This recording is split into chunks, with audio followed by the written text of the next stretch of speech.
எனக்கு Dhanush sir and வெற்றி மூலயமா தான் வெற்றி சார் மூலயமா தான் எனக்கு கென் பழக்கம்.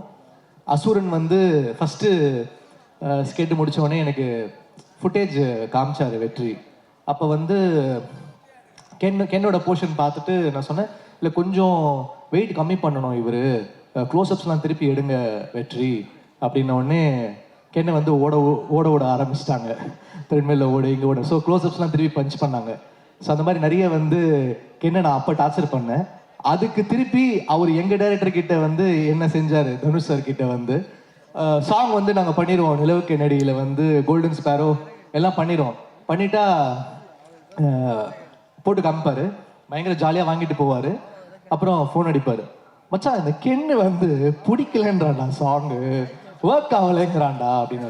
ஏய் நல்லா இருக்குப்பா, இந்த பாட்டு பெரிய ஹிட் ஆகும் அப்படின்னோடனே இவன் ரொம்ப பிரச்சனை பண்ணுறான் கென்னு அப்படின்னு சொல்லிட்டு ஒரு நாள் தேடிட்டே இருந்தேன். இவன் எங்கே வந்து பிடிக்கலான்னா ஒரு ஏர்போர்ட்டில் மாட்டினான் என்கிட்ட. ஏண்டா ஸ்பாட்டு சூப்பராக இருக்குது, டைரக்டர் வந்து வாங்கிட்டு போகிறாரு, நீ வந்து களைச்சி விட்டு போறியாடா எப்படி அப்படின்னா. ஆனால் it doesn't work for Meena அப்படின்னா. டேய் 200 மில்லியன் போயிடுச்சுடா, பாட்டு பெரிய ஹிட் ஆயிடுச்சுடா, சார் எழுதியிருக்காங்க, நம்ம வந்து பாட்டு பெரிய ஹிட் ஆயிடுச்சுடா. யானா but it still doesn't work for me அப்படின்னுவான். அந்த மாதிரி வந்து ஒரு ரொம்ப ஸ்ட்ரிக்டான ஆஃபீஸர் ஒரு கென்னு.